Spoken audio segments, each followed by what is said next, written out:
പിന്നെ നമുക്ക് വരുന്ന മോഡൽ എന്ന് പറഞ്ഞാൽ ഇതൊക്കെ അണ്ടർ വാട്ടർ ഗണ്ണുകളാണ്. അതായത് വെള്ളത്തിനടിയിൽ പോയിട്ട് മീനിൻ്റെ മടയിൽ പോയിട്ട് വെടിവെച്ച് എടുക്കാൻ പറ്റിയ ഒരു ടൈപ്പ് ഗണ്ണാണ്.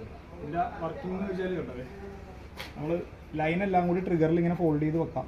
നേരെ റബ്ബർ വലിച്ചിട്ടതിന് ശേഷം വെള്ളത്തിൻ്റെ അടിയിൽ പോയിട്ട് ട്രിഗർ ചെയ്യാൻ നേരത്തെ കണ്ട ലൈനെല്ലാം കഴിഞ്ഞ് ഷാഫ്റ്റ് അങ്ങനെ വെക്കുള്ളൂ. ആ ഒരു രീതിയിലാണ് ഇതിൻ്റെ വർക്ക് കാര്യങ്ങളൊക്കെ വന്നത് കേട്ടോ. നമുക്ക് ലോഡ് ചെയ്യണമെന്ന് വെച്ചാൽ നേരെ ഉണ്ട് അകത്തേക്ക് ട്രിഗർ കയറ്റിയിടാം. ട്രിഗർ കയറ്റിയിട്ടതിന് ശേഷം ഈ ലൈൻ ഇതുണ്ട് ഇതിനകത്ത് ഇങ്ങനെ ചുറ്റുക, ഷാഫ്റ്റിൽ ചുറ്റിയെടുക്കുക, ഈ ഗ്രൂവിൻ്റെ അകത്തോട്ട് എടുക്കുക, നമ്മുടെ ലൈൻ ഹോൾഡറിൽ നേരെ ഹോൾഡ് ചെയ്ത് ഇങ്ങനെ ചുറ്റി വെക്കാം. നമുക്ക് ഇങ്ങനെ ബാലൻസ് വരുന്ന ലൈൻ ഒരു ബാക്ക് സൈഡിൽ നമുക്കൊരു റബ്ബർ നമ്മൾ കൊടുത്തിട്ടുണ്ട്. ആ റബ്ബറിന് നേരെ ഇട്ട് കഴിഞ്ഞാൽ കണ്ട അപ്പോൾ സംഗതി സെറ്റാണ്. അതിന് ശേഷം നമ്മൾ ഈ ബാൻഡ് അങ്ങോട്ട് വലിച്ചിട്ട് കഴിഞ്ഞാൽ നേരെ നമുക്ക് ഫയർ ചെയ്യാം. ഇത് ലൈറ്റ് വെയിറ്റ് ആണ് കേട്ടോ. അത് വെള്ളത്തിൽ അടിച്ച് കഴിഞ്ഞാൽ ഈ ഗണ്ണ് വെള്ളത്തിൽ ഫ്ലോട്ട് ചെയ്ത് കിടന്നത്. നമുക്ക് 1 മീറ്റർ ഗണ്ണിൻ്റെ റൈറ്റ് വന്നത് 10 രൂപയുണ്ട്. ഈ ഒരു സെറ്റിന് വന്നത് ഡബിൾ ബാൻഡ് കാര്യങ്ങളൊക്കെ ഉണ്ടാവും.